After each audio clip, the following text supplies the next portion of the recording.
Bênção, queridos, glórias ao Senhor, aleluia. Esse ano nós vamos focalizar e enfatizar de maneira especial o movimento na direção de Deus.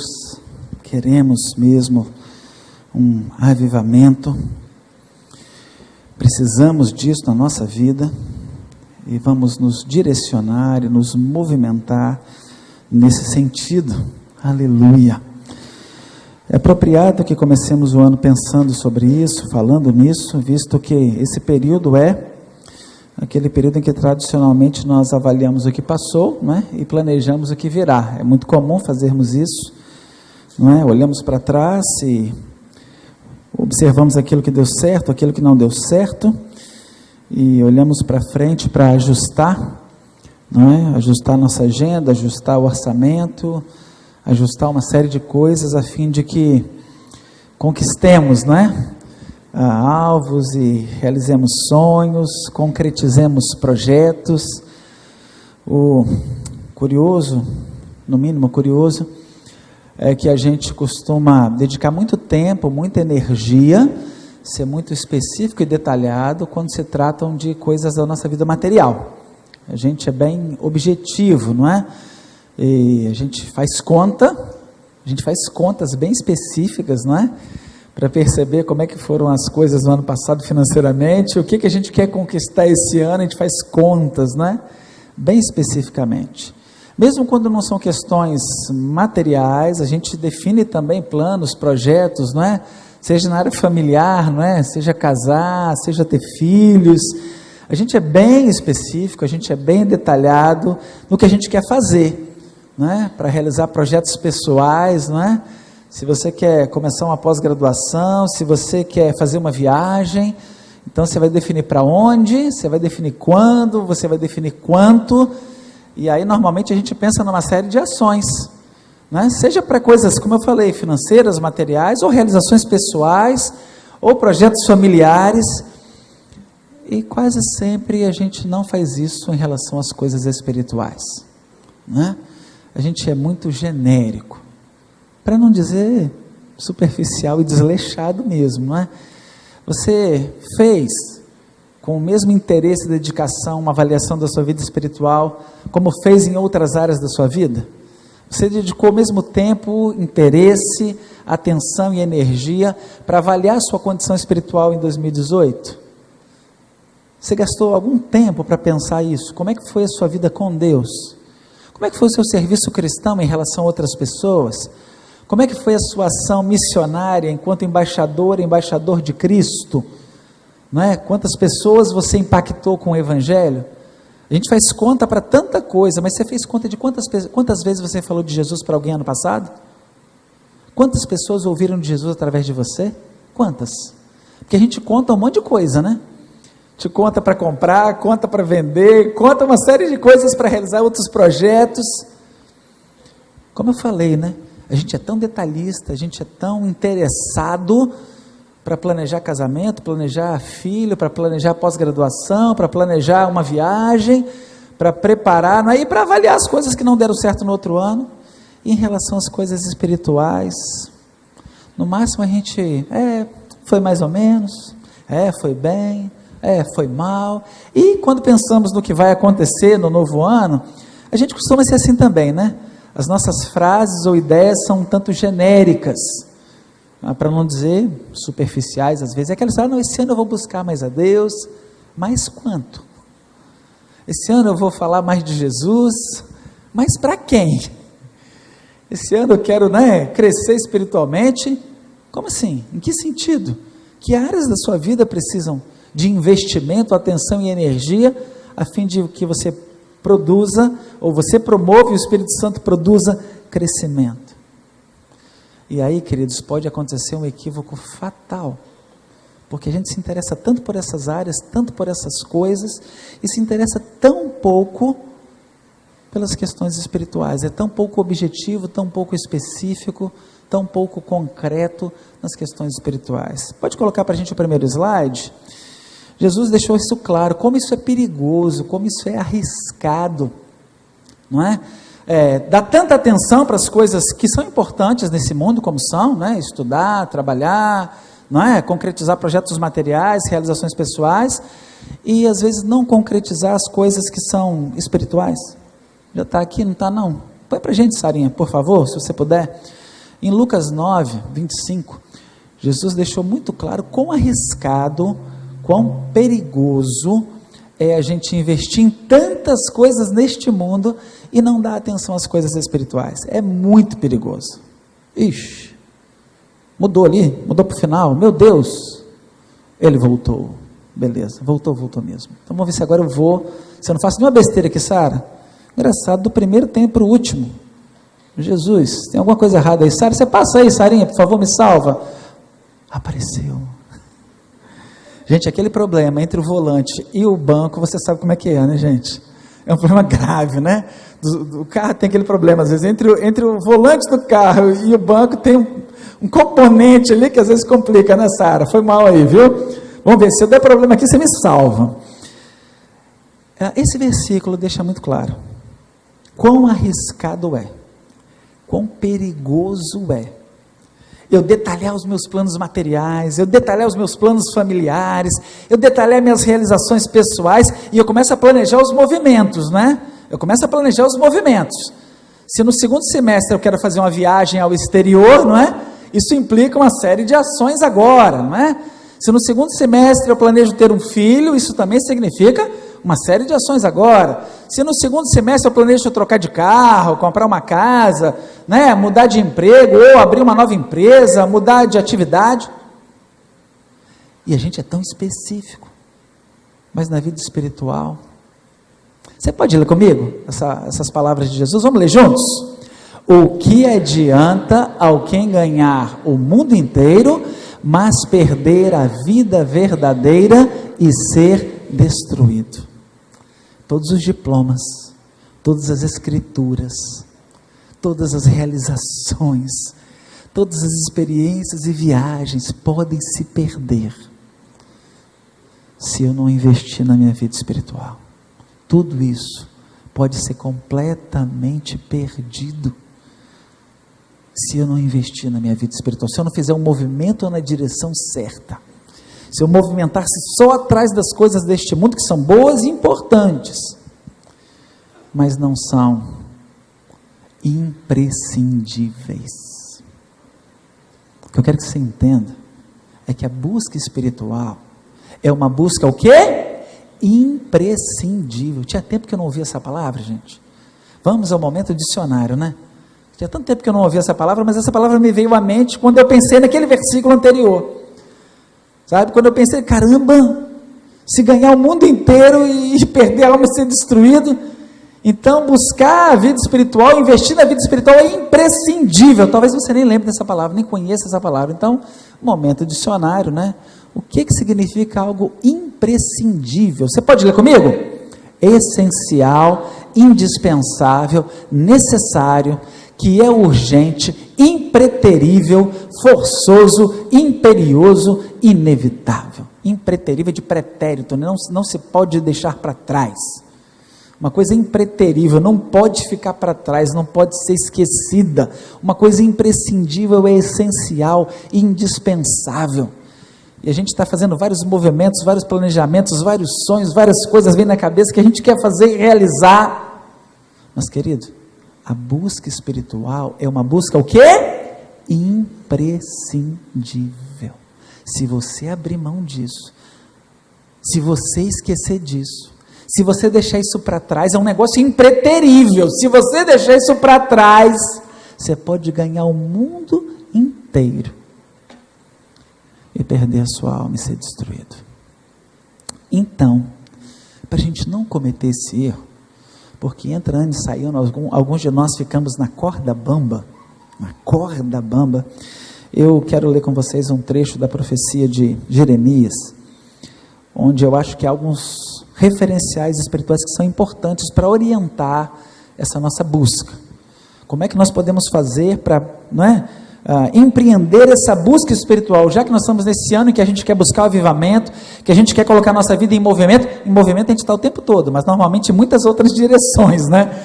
Então, um movimento espiritual, um movimento na direção de Deus, eu quero ler com você um trecho da palavra do Senhor, e para focalizar esse aspecto, quero falar sobre essa busca imprescindível, uma busca por Deus. Se você quiser abrir lá na profecia de Jeremias, no capítulo 29, nós vamos ler os primeiros 14 versículos dessa profecia. Profecia de Jeremias, capítulo 29, a partir do versículo 1 até o versículo 14. Jeremias 29, de 1 a 14. Abra aí sua Bíblia, ou ligue seu dispositivo móvel e depois compartilhe com quem está perto de você, para que o maior número possível de pessoas tenha acesso ao texto sagrado. Jeremias 29, de 1 a 14, lembrando que a gente usa, não é para fins de leitura coletiva, a nova tradução na linguagem de hoje. Essa é a nossa versão oficial para a leitura pública da Palavra de Deus. Antes de ler esse texto, eu vou pedir a sua atenção, você já encontrou, então você pode erguer a sua cabeça e olhar para mim. Quero situar você do ponto de vista do contexto deste capítulo, não é?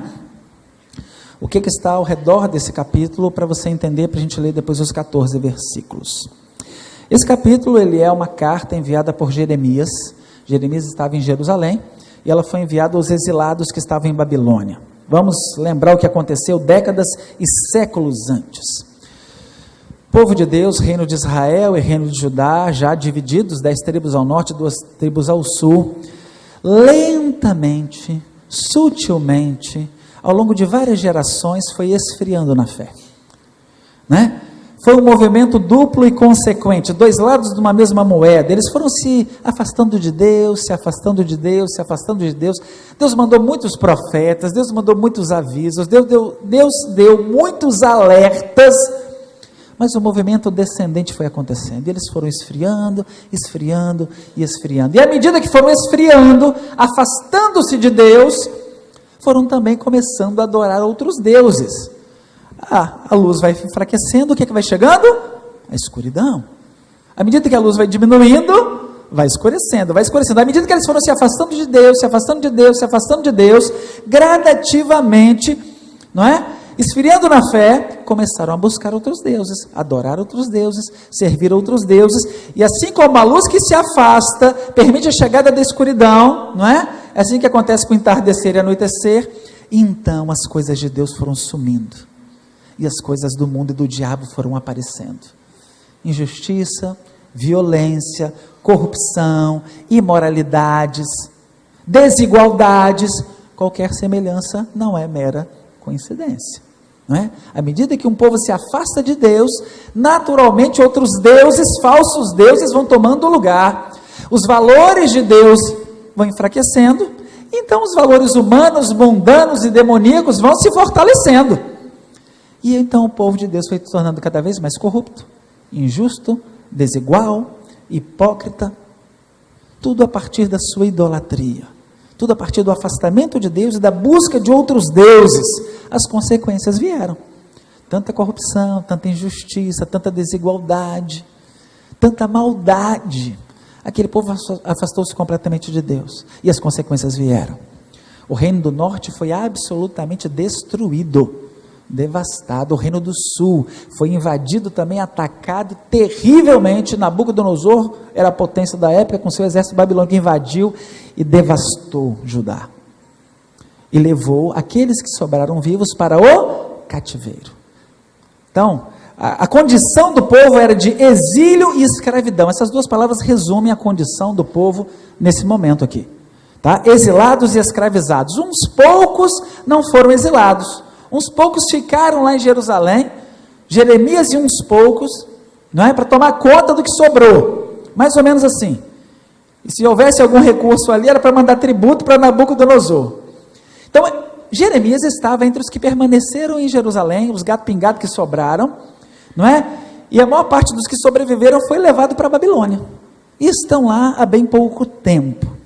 Então nós vamos ler agora uma mensagem de Deus, não é? Enviada através do profeta Jeremias para o povo que estava lá, como exilado em Babilônia, ok? Então vamos lembrar, né, o tempo de Daniel lá na corte de Nabucodonosor, o tempo de Ezequiel lá na beira do rio Quebar, que é no acampamento de refugiados, e Jeremias em Jerusalém, mais ou menos isso aí, tá?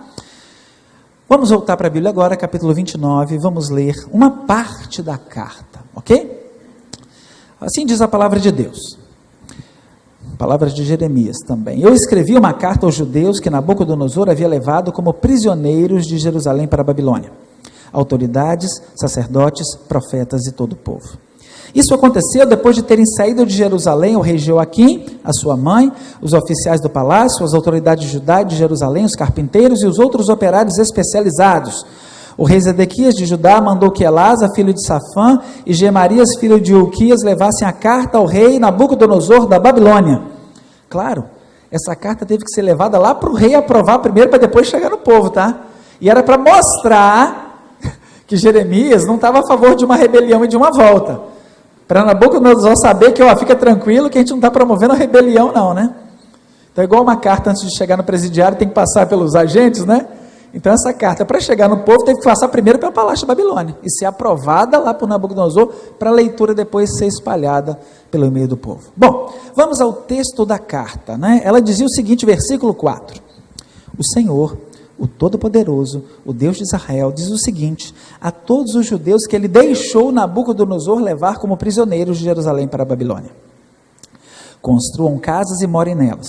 Plantem árvores frutíferas e comam suas frutas. Casem e tenham filhos, e que os filhos casem e também tenham filhos. Vocês devem aumentar em número e não diminuir. Trabalhem para o bem da cidade, para onde eu os mandei como prisioneiros. Orem a mim, pedindo em favor dela, pois se ela estiver bem, vocês também estarão. Eu, o Senhor Todo-Poderoso, Deus de Israel, os estou avisando, para que não se deixem enganar pelos profetas que vivem no meio de vocês, nem por aqueles que dizem que podem adivinhar o futuro. Não deem atenção aos sonhos deles, eles dizem mentiras em meu nome. Eu não os enviei, eu, Senhor, estou falando. Senhor Deus diz ainda, quando os 70 anos de Babilônia passarem, eu mostrarei que me interesso por vocês e cumprirei a minha promessa de trazê-los de volta. Só eu conheço os planos que tenho para vocês, prosperidade, não desgraça e um futuro cheio de esperança. Sou eu, Senhor, quem está falando. Então vocês vão me chamar e orar a mim e eu responderei. Vocês vão me procurar e me achar, pois vão me procurar com todo o coração. Sim, eu afirmo a vocês que me encontrarão e que eu os levarei de volta à pátria. Eu os ajuntarei de todos os países, de todos os lugares para onde os espalhei, e levarei vocês de volta à terra de onde os tirei e levei como prisioneiros. Eu, o Senhor, estou falando. Vamos ficar com esta sessão aqui. Como você pode observar aqui, o povo tinha chegado a Babilônia há pouco tempo, e estavam surgindo lá profetas e pessoas dizendo, olha, a Babilônia vai cair, Deus vai matar Nabucodonosor, esse império vai acabar, arrumem as malas e vamos voltar para casa, gente. Pô, já está aquele alvoroço, né? Naquele vucu-vucu, aquela, né? Pô, caramba, já vai acontecer, a Babilônia vai cair, Nabucodonosor vai morrer, a gente já vai voltar para casa. E aí, querido, você vai perceber alguns princípios muito importantes, que daquela época, em outro local, em outro momento da história, podem servir para mim e para você. E tem tudo a ver com essa busca espiritual, com essa jornada que a gente pode empreender no decurso da nossa vida. Primeira coisa, vamos ver se vai agora aqui em Sarinha? Vamos lá, descongela para nós aí. Primeira coisa que eu quero que você entenda. A busca espiritual deve ser uma o quê? Prioridade. O pessoal lá na beira do rio Quebar, né? Talvez no palácio, os exilados, estavam muito preocupados, sabe com o quê? Resolver a questão socioeconômico-política. O que eles queriam? Voltar para casa, né, gente? O que eles queriam? Voltar de volta para o seu país. Eles queriam o quê? Recomeçar a vida, né? Retomar a terrinha, retomar o sítiozinho, né? Começar de novo a fazer a sua pecuária, né? Seus animaizinhos. Eles estavam preocupados em resolver as questões materiais. Por isso eles queriam a queda do Império de Babilônia, eles queriam a libertação e a volta para casa. Eles queriam resolver o aqui e agora. E o que Deus diz para eles? Nanani, nanão. Primeiro nós temos que consertar as questões espirituais. Depois a gente resolve. Ele está dizendo que primeiro o lado de dentro, depois o lado de fora. Por que isso? Porque vocês, israelitas, só chegaram nessa condição de exílio e escravidão por causa das questões espirituais. o afastamento espiritual de Deus, a idolatria, o esfriamento espiritual, não é?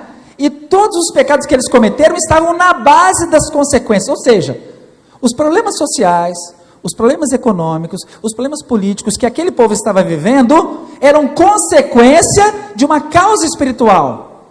Então o que Deus está dizendo? Antes de resolver essas coisas, primeiro vocês têm que fazer o quê? Me buscar. Vocês têm que parar de buscar outros deuses. Primeiro nós temos que curar a idolatria de vocês.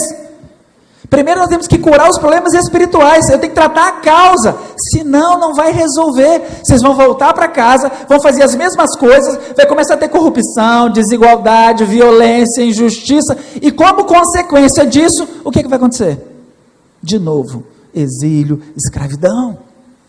Ou seja, não adianta tratar a consequência sem tratar a causa. Primeiro tem que tratar a causa. E aí, interessante, é nesse mesmo livro, na profecia de Jeremias, Deus faz um diagnóstico conciso, mas contundente. Vamos trocar isso para uma palavra mais assim na gíria? Curto e grosso. Capítulo 2 de Jeremias, num versículo só, Deus resume tudo o que havia acontecido como causa daquelas coisas terríveis. Vamos ler comigo, vamos ler juntos? O meu povo cometeu 2 pecados. Eles abandonaram a mim a fonte de água fresca e cavaram cisternas rachadas que deixam vazar a água da chuva. Bom, literalmente o povo havia cometido só 2 pecados? É claro que não. Havia cometido centenas de pecados, milhares de pecados, mas eles, na base deles, a raiz desses pecados eram 2 pecados espirituais. 2 pecados. Quais? Afastamento de Deus e busca de outros deuses. Ou seja, a questão espiritual estava na base, na raiz, na origem. Então, quando ele manda a carta para o povo que está lá no exílio, não adianta trazer vocês para casa agora, não adianta botar vocês na terra de vocês, não adianta ter emprego de volta, não adianta prosperar financeiramente, porque vocês vão botar tudo a perder de novo. Primeiro precisamos consertar o relacionamento comigo, primeiro restaurar a vida espiritual, depois a gente resolve o resto. É incrível, né? Tem gente que está com vazamento na parede lá da cozinha, vazamento no banheiro, é terrível, né, gente? Quando aparece um vazamento assim, é terrível. E aí o que você faz? Você descasca a parede, pinta e toca o barco, não é? É assim que você resolve um vazamento, não é? Ai, rapaz. Queridos, a gente tem que cavar fundo, não é? Não adianta a gente querer lidar com as questões materiais antes de lidar com as questões espirituais. Primeiro as questões espirituais. Primeiro, antes de qualquer coisa. Jesus falou isso com tanta clareza. Com uma clareza cristalina, ele disse, olha, portanto não fiquem preocupados perguntando o quê? Onde é que vamos arranjar comida? Ou onde é que vamos arranjar bebida? Ou onde é que vamos arranjar roupas? Pois quem? Os pagãos. Quem não conhece a Deus. A expressão pagão, que é da ideia de quem não conhece a Deus, os pagãos é que estão sempre correndo atrás dessas coisas. Agora vai. O Pai de vocês que está no céu sabe que vocês precisam de tudo isso, portanto, lê comigo. Ponham em primeiro lugar na sua vida o reino de Deus e aquilo que Deus quer, e Ele lhes dará todas essas coisas. Será que a gente não está trocando as bolas, gente? Será que eu e você não estamos invertendo as coisas? Prioridade é o que você faz primeiro. Já cansei de falar isso, mas vou repetir. Prioridade é o que você faz primeiro. Qual é o primeiro lugar que você visita quando está de férias, hein? Qual é a primeira pessoa para a qual você compra um presente quando está viajando, hein? Ah, isso é prioridade. Qual é a primeira coisa que você faz quando chega no trabalho?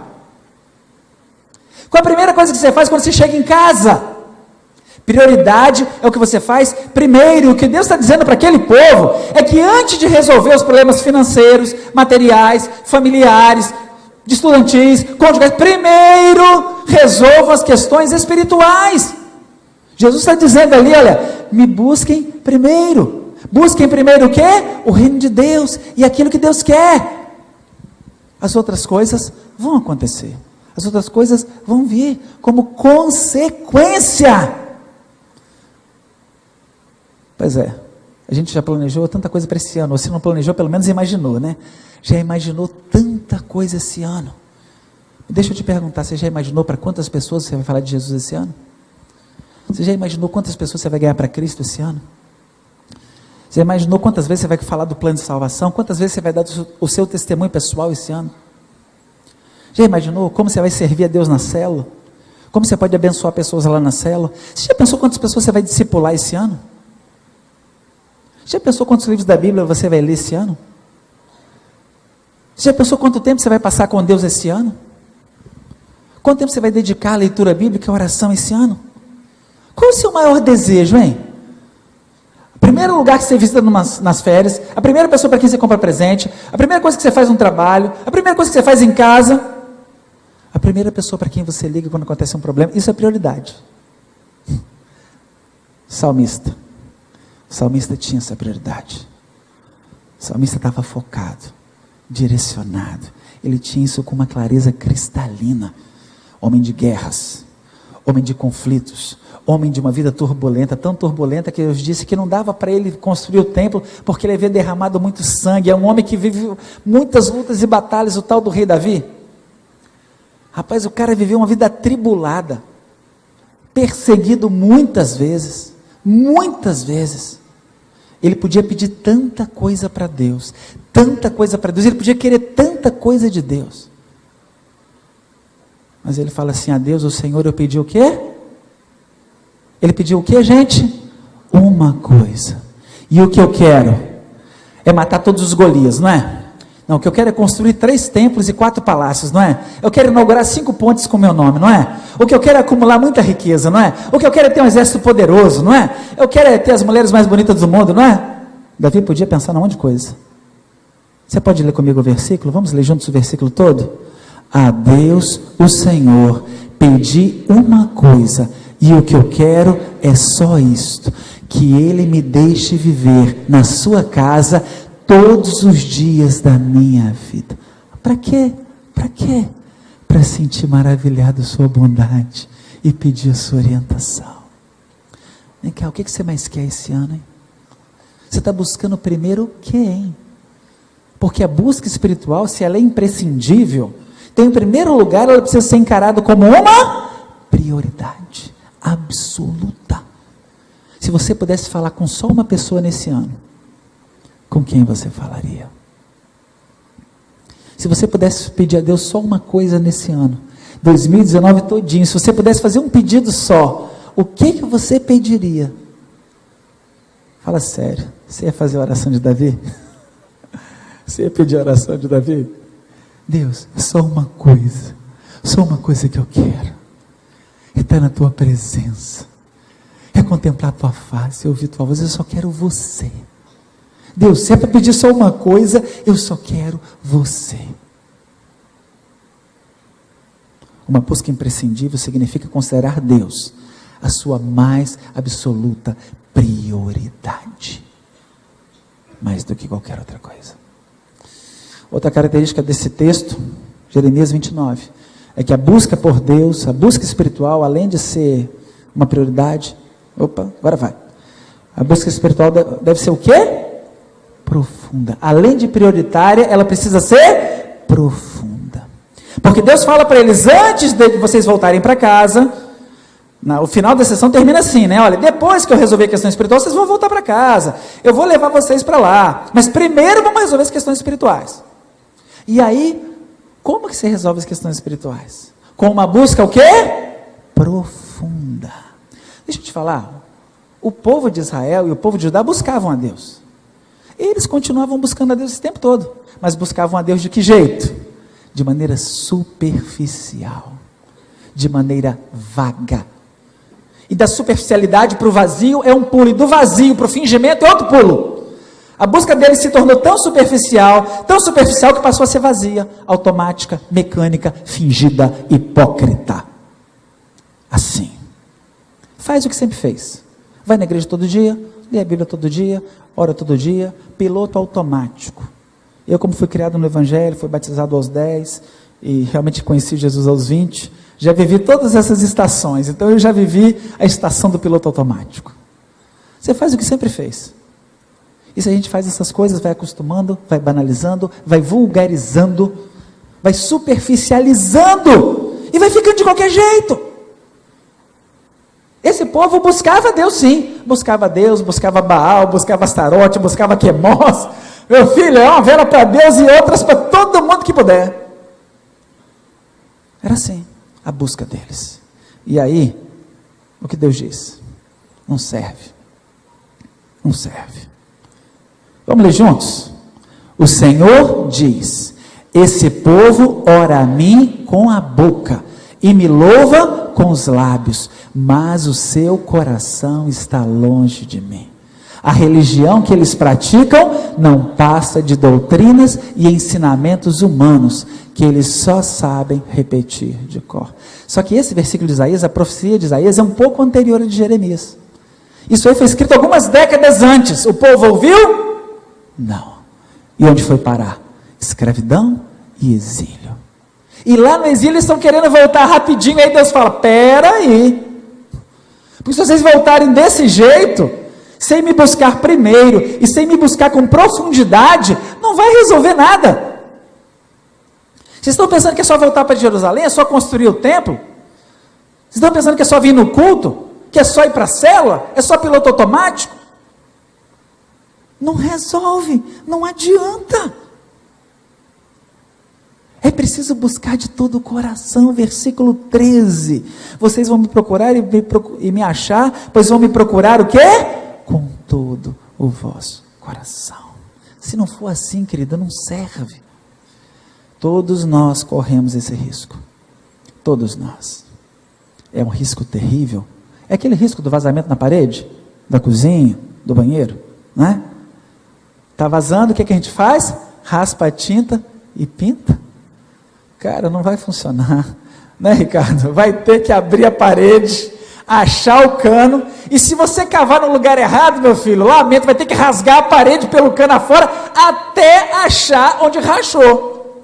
É assim mesmo, cara. Ou você rasga tudo, até achar o vazamento, ou você vai continuar, pinta, mofa, e aí, cara, se prepara, porque a infiltração vai se espalhar, e ela vai para outros lugares, tá?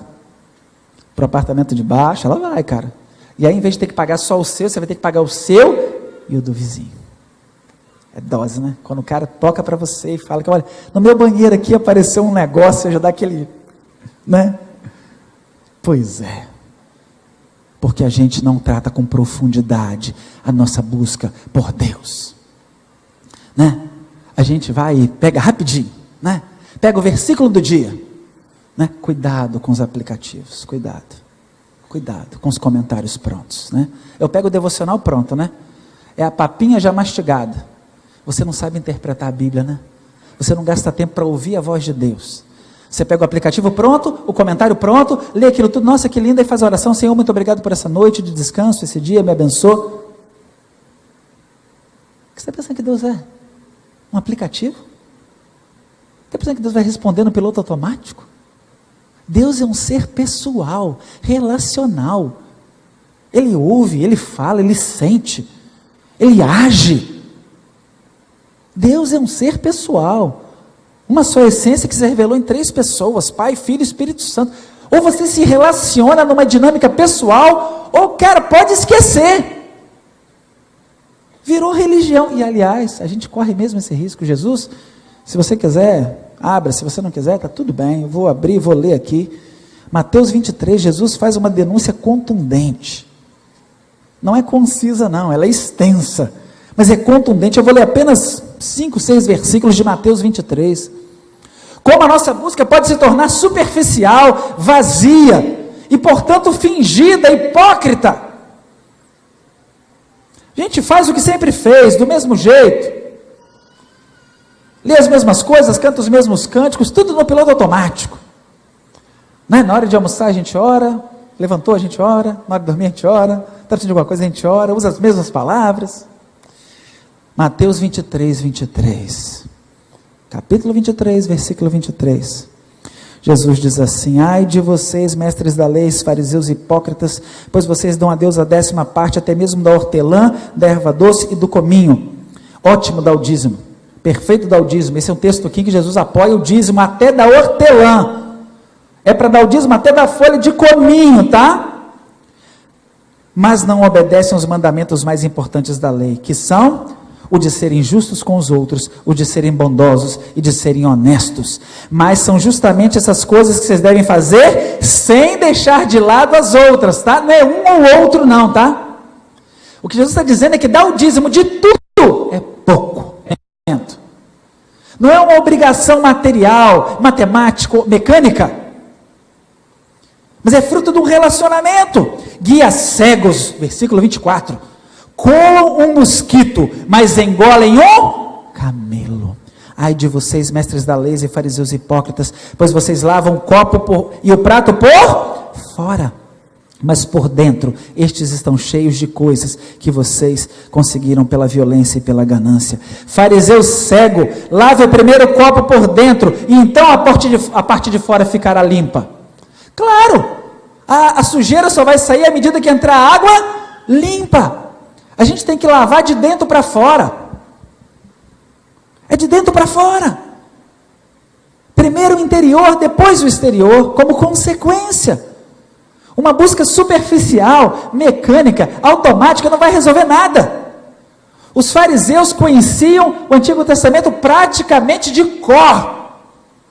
Quando foram perguntados sobre o local onde o Messias nasceria, para mim é um dos textos mais intrigantes, mais impactantes. Eu tremo de medo quando eu leio a história dos magos. Ninguém sabe quantos eram, porque não eram 3, eles só deram 3 tipos de presente diferentes. Ninguém sabe quantos eram, ninguém sabe de onde eram, vieram do Oriente, viajaram meses e meses, provavelmente mais de um ano. Quando eles chegam em Jerusalém para saber, estão procurando onde vai nascer o Messias, todo aquele alvoroço, né? O Herodes fica sabendo, fica desesperado, ele vai e chama os sábios, né, de Judá, ele chama os sábios de Jerusalém, pessoal que conhecia o Antigo Testamento de cor, e pergunta onde é que ia nascer o Messias. Você acha que eles precisavam fazer alguma consulta? Vai ler lá em Mateus 2, eles sabiam de cor, e tu, Belém Efrata, posto que és pequena, talvez pareça a menor dentre a cidade de Judá, mas de ti sairá o guia. Eles recitam de cor a profecia de Miqueias. Eles sabiam de cor, e isso não adiantou nada, porque eles estavam a 8 quilômetros do Salvador, 8 quilômetros da salvação do mundo, e eles não moveram um passo, não fizeram nenhum movimento na direção de Jesus. O que é que adianta a gente ler tanto a Bíblia e não fazer nada? Meu Deus, eu tremo de temor. Homens que estavam a 8 quilômetros do Salvador, que sabiam de cor a profecia da salvação e não fizeram nada. Só o exterior, né? Só o exterior. Mas não adianta mexer no exterior se não mexer o interior. Pensando lá em Jeremias, por isso Deus fala: buscar-me-eis e me achareis quando me buscardes de todo o vosso coração. Esse é o nosso Deus, queridos. Um Deus que quer ser amado. Busque melhor a Deus. Uma busca mais qualificada. Você precisa de uma busca mais qualificada. Porque a gente se qualifica tanto para o mercado. A gente se qualifica tanto para tantas coisas deste mundo. A gente se qualifica para obter um financiamento, se qualifica para o mercado, para o currículo, né? Às vezes você tem que se qualificar tanto para ter um filho, né? Faz inseminação artificial, faz tratamento de saúde, faz um monte de coisa para poder engravidar, a gente se qualifica tanto para tantas coisas, e não se qualifica para Deus. Jesus disse que o nosso Deus quer ser amado, que Ele procura pessoas que o adorem como? De qualquer jeito, não é? De qualquer jeito. Vale qualquer coisa, né?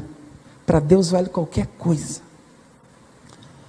Como o pastor ele lembrou, né? Eu visto qualquer coisa, né? Eu visto qualquer coisa. Eu vou de qualquer jeito, com qualquer roupa, eu falo qualquer coisa. É para Deus, né? Para Deus é o resto. Mas virá o tempo, e de fato já chegou, em que os verdadeiros adoradores vão adorar o Pai como? Em espírito e em verdade. Pois são esses que o Pai quer que o adore. Deus quer ser amado, quer ser adorado, Ele quer se relacionar com você. Se nós buscássemos a Deus do jeito que trabalhamos, talvez algumas coisas mudassem, né? Talvez alguns de nós, se buscássemos a Deus como estudamos, talvez algumas coisas mudassem, né? Pois é. Busque a Deus melhor. A busca por Deus tem que ser uma prioridade, mas ela também tem que ser feita com profundidade. Busque melhor a Deus. Busque melhor a Deus. Davi mais uma vez mostra isso. Salmo 42. Um homem sedento por Deus, um homem faminto por Deus, um homem que buscava a Deus com profundidade, um homem que viveu 3.000 anos antes de mim, 3.000 anos antes de você, e Deus revelou a ele segredos profundos, que estão eternizados nas Escrituras. Nós nos alimentamos de Deus, pelas experiências vividas por Davi. Um governante tribal, do impériozinho Mequetrefe, do Oriente Médio, porque era Mequetrefe mesmo. Tempo que a Davi assumiu aquilo lá, o povo de Judá não tinha nem como fazer espada, você acredita? O povo tinha que ir lá na Filisteia, lá nos filisteus, para poder afiar a espada. E Deus tornou aquele lugar um lugar glorioso. Deus tornou aquele lugar grandioso. Olhe para Israel hoje. Olhe para Israel hoje. Olhe para aquele pedacinho que não parecia nada. O nome de Davi é reconhecido no mundo inteiro até hoje. Um homem que buscou a Deus profundamente. Ele diz: a minha alma tem sede de Deus. Quando eu vou estar contigo, ó Deus, eu tenho sede de ti. Eu quero estar na tua presença. E se a gente buscasse a Deus igual busca pós, né? Igual busca o mestrado, o doutorado, igual a gente busca a vaga no IFES, né? Igual busca a vaga na UFES, né? Igual busca o financiamento da casa própria, igual... Nossa, se a gente buscasse a Deus assim, ia ser demais, né? Ia ser demais. Uma busca profunda por Deus. Jeremias 29 fala de uma busca prioritária. Antes de voltar para casa, era primeiro preciso restaurar, era preciso voltar para Deus, né? Antes de voltar para casa material, era preciso voltar para casa espiritual, né, Dila? É assim, né? Primeiro volte para a casa espiritual, aí depois Deus dá a casa material. Era para ser uma busca profunda de todo o coração. E por fim, uma busca permanente. Eu diria que esse é o tiro de misericórdia que Deus dá no pessoal. Aí é o tiro de misericórdia, a hora que ele já enfiou a faca, né? Aí ele roda, você está lá em Jeremias 29, se não tivesse é para voltar lá. A hora que Deus roda a faca no coração do povo, é quando ele pega ali no versículo 10. A busca por Deus, a busca espiritual tem que ser prioritária. A busca por Deus tem que ser profunda, mas não basta ser prioritária e profunda. Ela tem que ser, sabe o quê? Permanente. Você quer saber quando é que Deus roda a faca aqui no povo? Versículo 10. O Senhor Deus diz ainda, porque era um parágrafo, ele parou, respirou. O Senhor Deus diz ainda: quando os 70 anos de Babilônia passarem, eu mostrarei que me interesso por vocês e cumprirei a minha promessa de trazê-los de volta à pátria. Rapaz, para um pouquinho e pensa, né, Edilson? Para quem assim como eu, né, jovinho de 47 anos, o que Deus está dizendo? Meu filho, tu vai morrer aí. É isso que Deus está falando. Para quem tinha de 30, 40 para cima, quando Deus fala assim, olha, daqui a 70 anos, rapaz, quem tem abaixo de 20 podia ter uma esperança, né? Mas se você tem de 25, 30 para cima, o que Deus está dizendo? Meu filho, vai se acostumando. Você vai ter que me buscar onde? Aí mesmo. Você vai ter que me buscar como prioridade, você vai ter que me buscar com profundidade, aí mesmo, o tempo inteiro, aconteça o que acontecer, vão se passar 70 anos, você não vai voltar para sua terrinha, você nunca mais vai ver a sua casinha, é isso que Deus está dizendo, e com isso ele está dizendo o quê? Me busque de qualquer jeito, você tem que me buscar assim mesmo, não importa o que aconteça, entra dia e sai dia, entra mês e sai mês, entra ano e sai ano, serão 70, ou seja, você vai ter que me buscar para sempre, meu amigo, para sempre, não tem volta, não tem volta, você vai ter que me buscar todo dia, todo mês, todo ano, quando você estiver bem, quando você estiver mal, quando você estiver alegre, quando você estiver triste, quando a coisa funcionar, quando a coisa não funcionar, você vai ter que me buscar. Gravou? É para gravar mesmo.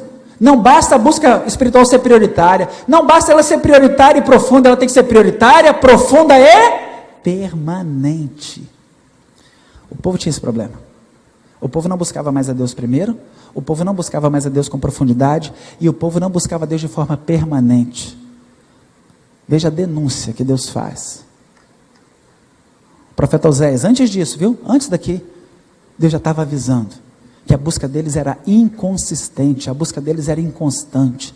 Leia comigo, mas o Senhor Deus responde, vamos ler? O que é que vou fazer com você, Israel?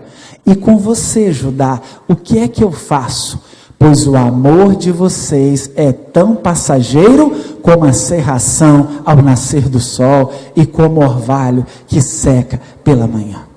Esse versículo sucede um dos trechos mais lindos e citados às vezes quando falamos de arrependimento, de confissão, de fé. Vou ler para você como são lindas as palavras. Escuta o que está antes disso aí. O povo de Israel diz, venham, voltemos todos para Deus o Senhor, Ele nos feriu e com certeza vai nos curar, Ele nos castigou, mas certamente nos perdoará, daqui a 2 ou 3 dias no máximo Ele nos dará novas forças, nos porá de pé, e nós sempre faremos a sua vontade, vamos nos dedicar mais e mais ao Senhor, tão certo como nasce o sol, Ele virá nos ajudar, virá tão certamente como vem as chuvas da primavera que regam a terra. Aí Deus viu o discurso lindo, né? Lindo demais, né? Aí Deus responde assim, a resposta está ali, ó. O que eu faço com vocês? O que eu faço? Porque o amor de vocês é igual o sereno que de manhã se desfaz, é igual aquela cerração que some. Inconstância. Eu começo o ano assim, né? Eu vou ler a Bíblia toda em 3 meses, é assim que eu começo o ano, né? Cheio de fogo. Final de fevereiro, eu não passei nem de Êxodo, né? Esse ano eu vou ganhar 10 pessoas para Jesus.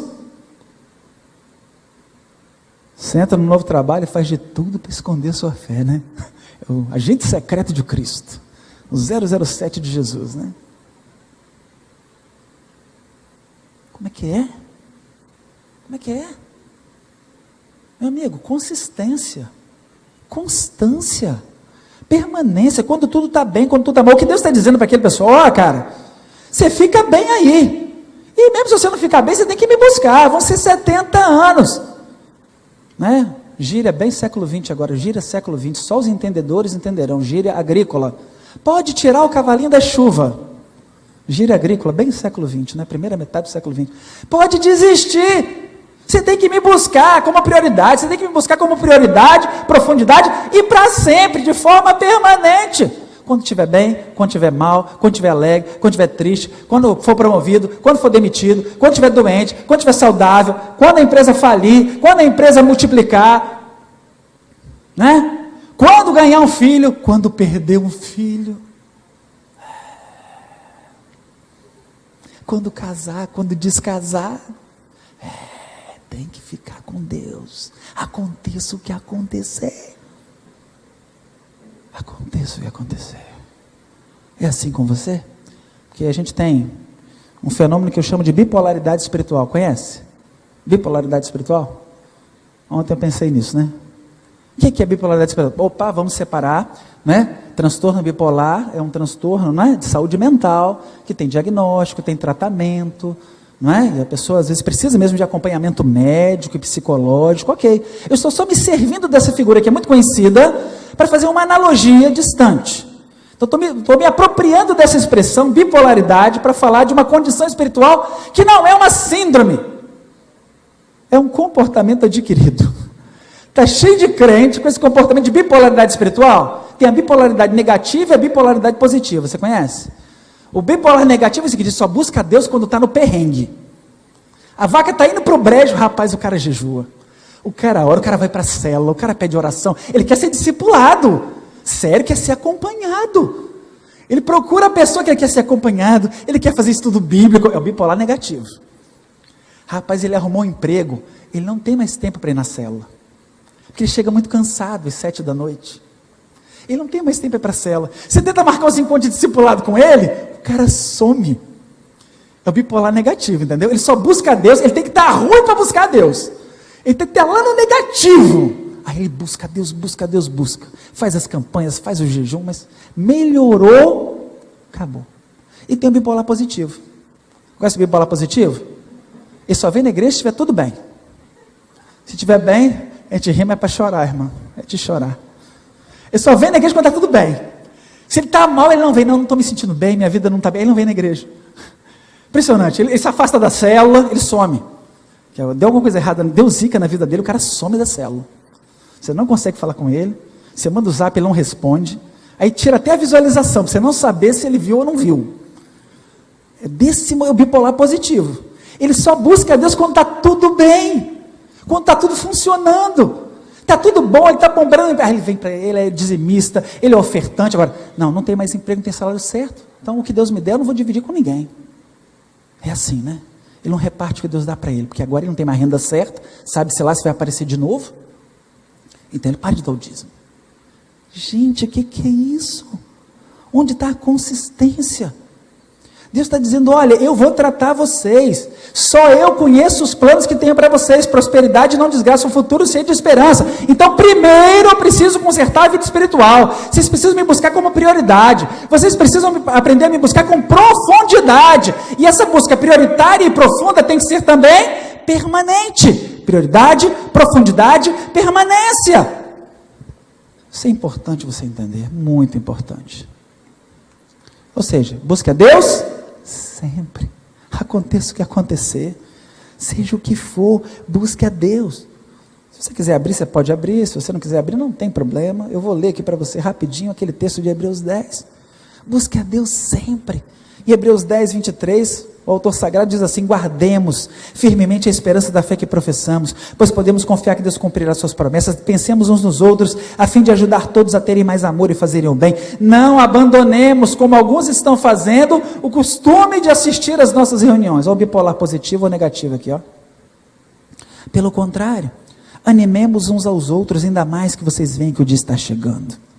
Se você seguir no mesmo capítulo 10 de Hebreus, lá para frente, né?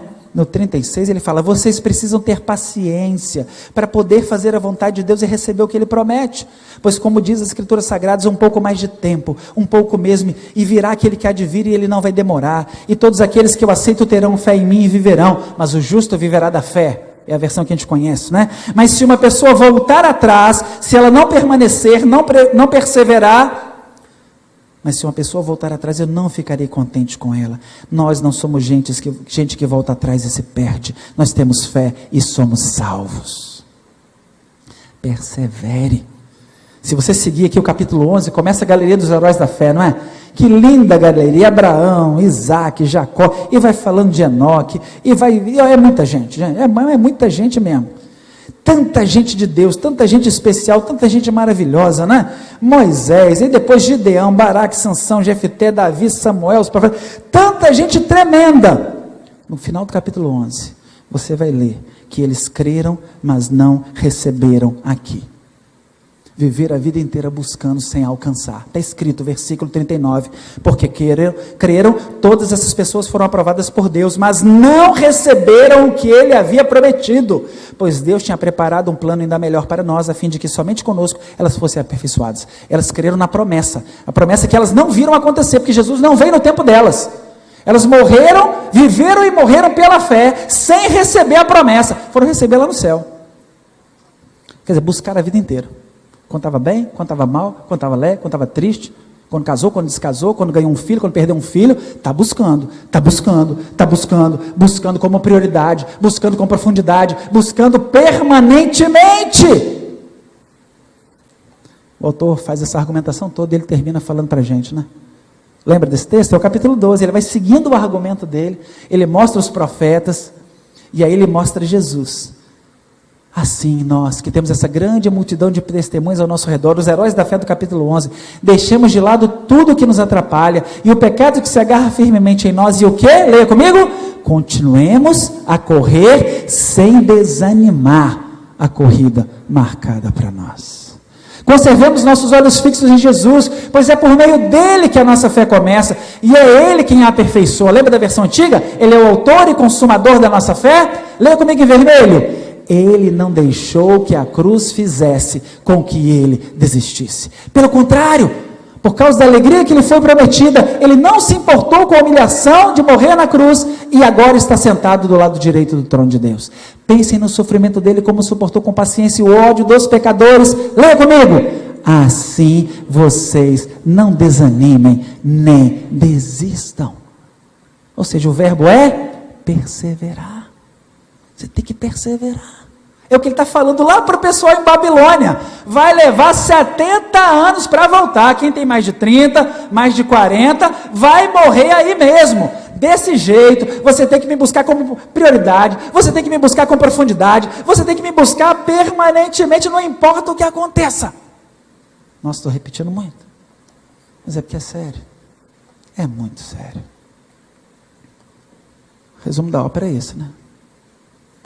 O salmista fala assim, ó: ainda que minha mente e meu corpo enfraqueçam, Deus é a minha força, Ele é tudo o que sempre preciso.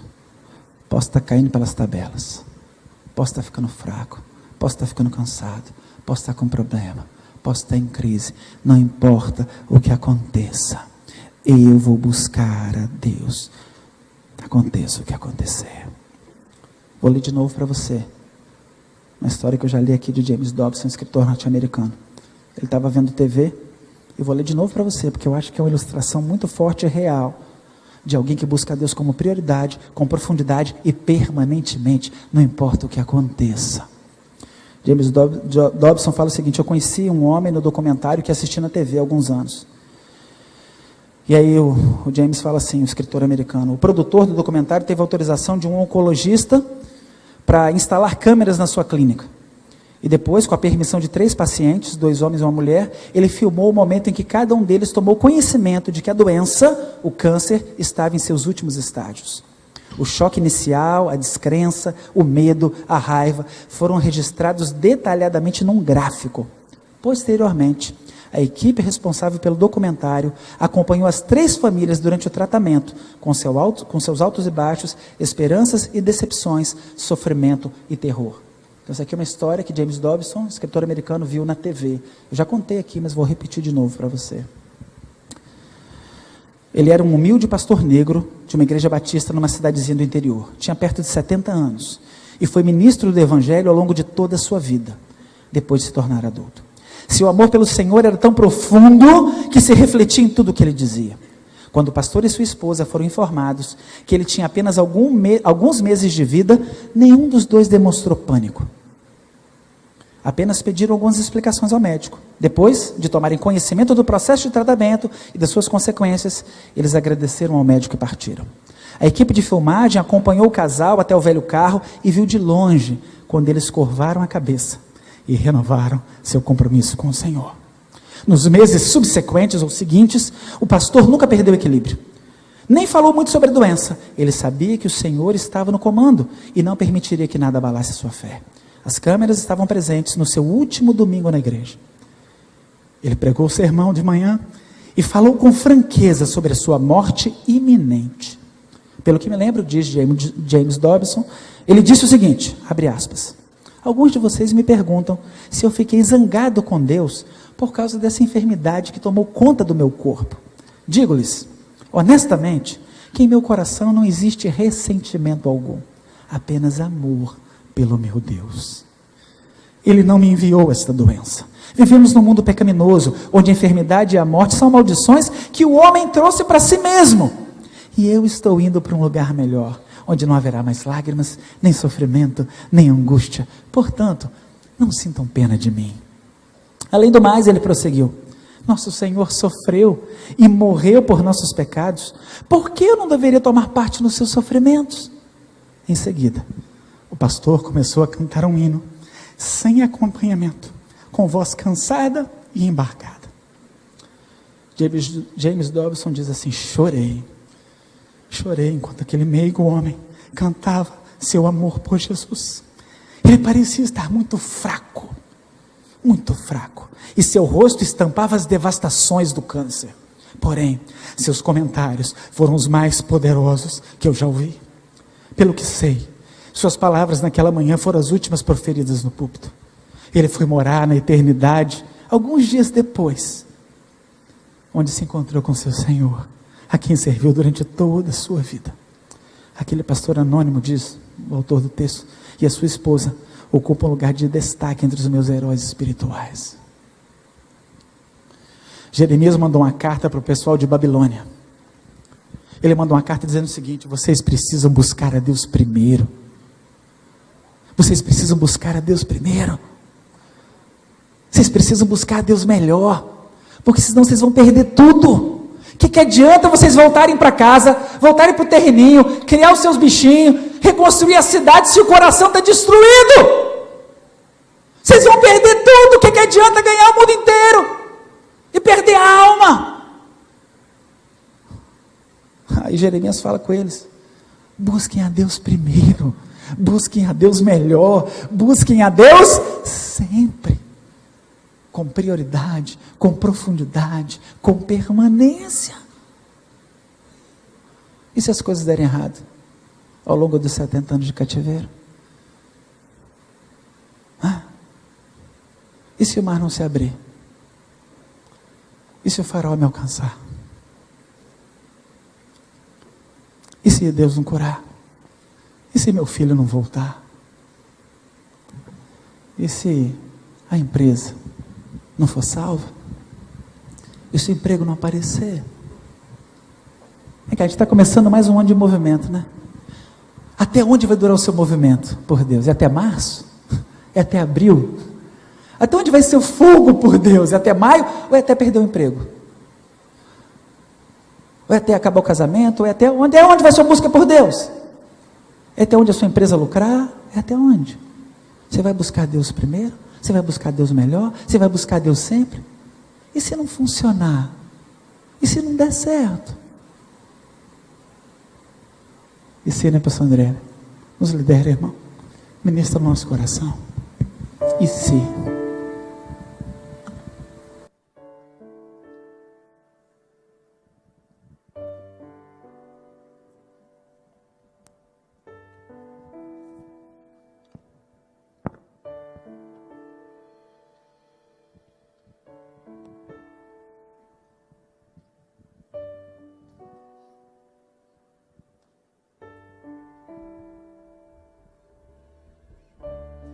Eu não vi o mar se abrir, eu não vi o coxo andar, também não vi o gigante cair, mas escolhi confiar.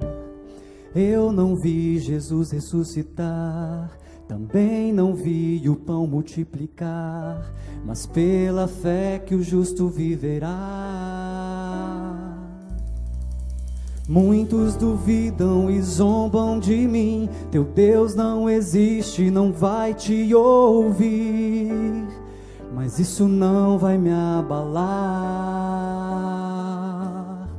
pois a fé não consiste no que posso ver, mas crer que o impossível vai acontecer.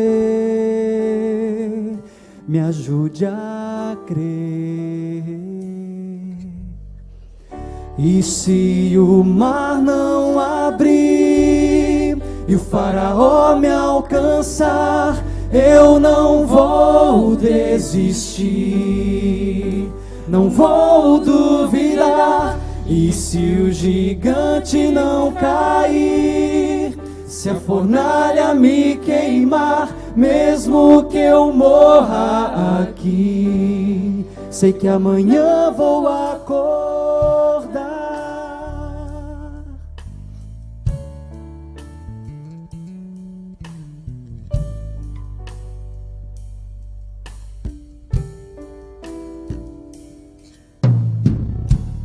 Eu não vi o mar se abrir, eu não vi o coxo andar, também não vi o gigante cair, mas escolhi confiar.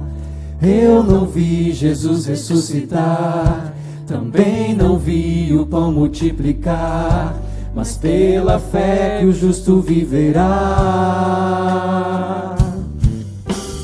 Muitos duvidam e zombam de mim, teu Deus não existe, não vai te ouvir, mas isso não vai me abalar, Pois a fé não consiste no que posso ver, mas crer que o impossível vai acontecer. Bem-aventurado quem quer sem ver.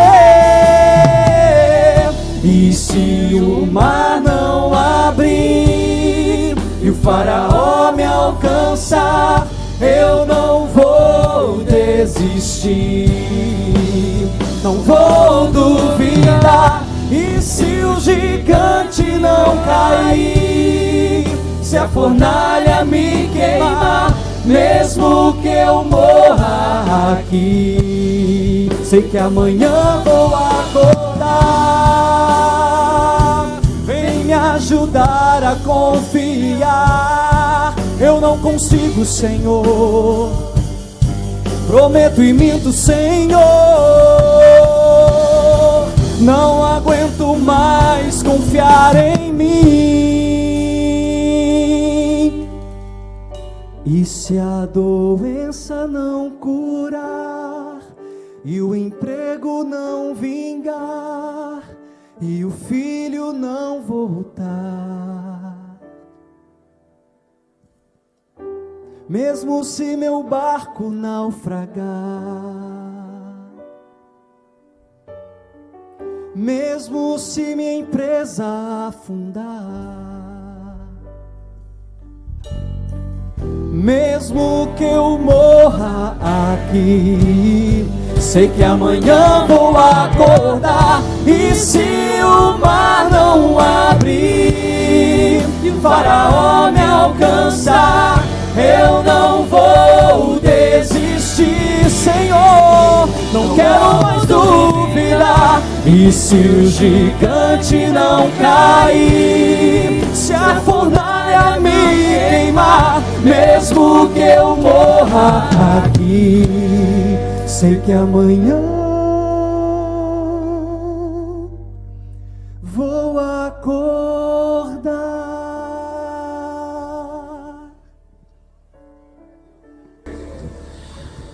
Será que alguém recebeu aquela carta lá em Babilônia? Aquela carta que dizia que tem que me buscar primeiro, tem que me buscar profundo, tem que me buscar para sempre, e acreditou? A gente não sabe de muitas pessoas, mas a Bíblia fala de um homem que acreditou.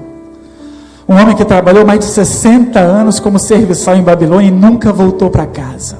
O nome dele é Daniel. Ele recebeu essa carta, ele leu essa carta no capítulo 9 de Daniel, fala que ele leu a profecia de Jeremias, e ele viu o dia da volta, ele orou pela volta. Daniel nunca voltou para casa, mas continuou buscando a Deus com prioridade, continuou buscando a Deus com profundidade, continuou buscando a Deus para sempre, e depois de aposentado, já idoso, já fraco, recebeu as maiores revelações, que estão no final do seu livro. Depois de aposentado só de serviço público, e para Deus não tem aposentadoria, a vida é eterna. Esse é o ano do avivamento, né? Depende, pode ser o ano do avivamento. Deus quer que seja o ano do avivamento, mas vai depender do movimento que nós fizermos. Vai ser na direção de Deus? Vai ser um movimento prioritário? Vai ser um movimento profundo? Vai ser um movimento permanente? Em silêncio no seu coração, faça a sua oração. Eu não vou pedir para ninguém se manifestar, nem levantar a mão, nem ficar em pé. Não precisa. Você e Deus, onde você está? Estamos começando mais um ano, e entra ano e sai ano, né? Entra ano e sai ano. Ah, eu vou buscar a Deus e não busca, né? Ah, eu vou falar de Jesus para alguém e não fala, né? Ah, porque eu vou crescer espiritualmente e não cresce. Querido, faça de Deus sua prioridade. Busque Ele primeiro, busque Ele com profundidade, busque Ele de forma permanente. Não seja um bipolar espiritual, não dependa das circunstâncias. Não seja o cara que só vem para a igreja quando tudo está ruim. Não seja a pessoa, a mulher que só vem para a igreja quando tudo está bem. Seja aquele que, aconteça o que acontecer, você vai buscar a Deus. Faça a sua oração, faça o seu compromisso. Diga a Deus: eu quero um avivamento, eu quero pôr minha vida em movimento, eu quero te buscar assim. Primeiro, melhor e sempre. Primeiro, melhor e sempre. É isso que você quer? A gente vai vai terminar o culto.